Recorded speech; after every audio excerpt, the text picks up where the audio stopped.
either. Both of these people, it's huge fails. Both parties do not want to bring intelligent people here. I want to talk about Mike Bloomberg's $750 million donation. That's what we'll end on. Explain to people what happened. He's given $750 to charter schools. Am I correct? First of all, Mike's a boss. I've known him for 15 years. He is the best. He is an absolute stone cold boss. Killer. Before I tell this story of what he did, Mike was the largest donor to Johns Hopkins. And for years, he would donate without any fanfare. And this is something that I've actually copied from him. I've given money to my alma mater, not anywhere near the same amount as he has. But, after he passed $1 billion of donations, he made it public. And he was able to make Johns Hopkins permanently need blind. And so it's kind of like Johns Hopkins became this bastion to attract the smartest kids, period, bar none, right? And everybody gets their way paid, basically. So he announced a program, $750 million over the next 4 or 5 years, I think, to get 150,000 kids, Jason, tell me if I got this wrong, into charter schools all around the country. And he basically just talked about how, the pandemic has really let our kids down in every single way possible. And he had these quotes from the leader of the California Teachers Union. And it was so odious, the things that she said. And the biggest quote was basically like, you can recall Gavin Newsom and you can recall the mayor of a city, but you can't recall me. So I'm just going to do what I want. And it was unbelievable. It was disgusting, actually. Man, I wish he had one for president. Number one issue why Glenn Youngkin won in Virginia was schools. It was the fact that you had these school lockdowns and closures, and then also the parents weren't happy with what's being taught in the schools. And the unions and the politicians who are beholden to them are completely arrogant about this and explicitly say to the parents, you don't get to decide what your kids... By the way, arrogant is the right word, David. If you read these quotes in the Wall Street Journal article, it's disgusting. It's disgusting the way this woman talks about our kids. It's really disgusting. And well, it takes a rare Democrat like Bloomberg to basically stand up to them. I mean, Biden certainly doesn't, because they are the number one special interest Democratic Party in terms of the manpower and boots in the ground and donations. You will never hear a politician like Gavin Newsom ever stand up to them because he wants to be president and he doesn't want to cross any major interest in the Democratic Party. It takes an outsider like Bloomberg to do it. I can't understand how they were able to sell so effectively anti-choice for parents and schools. Like, everybody in the world, 100% of people in America know that choice and competition equals better outcomes, better products.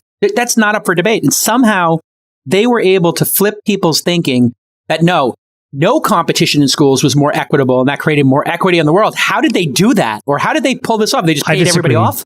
They didn't do that. They never gave parents a choice because parents didn't know a choice was possible. We took a system. That's my point. How did they delude people into thinking that? I'll tell you. Yeah. No, they didn't have to delude people. They just had to basically use their money to pay off a small cohort of individuals to basically back their own view. That's it. Here's some of her quotes if you want to read them. Number one, there's no such thing as learning loss, because Mike was basically saying that, these kids have stopped learning and there's a huge learning. She said, there's no such thing as learning loss. She said in an interview with LA Magazine, our kids didn't lose anything. It's okay that our babies may not have learned their times tables. They learned resilience. That's honestly, that's a crock of horseshit. Who is this person and how do we get her out of office? And what is she like a... But the money quote was this one. You can recall the governor, you can recall the school board, but how are you going to recall me? That's really, come on, tempting really? Fate, let's go. Sacks, do you have a purple pack?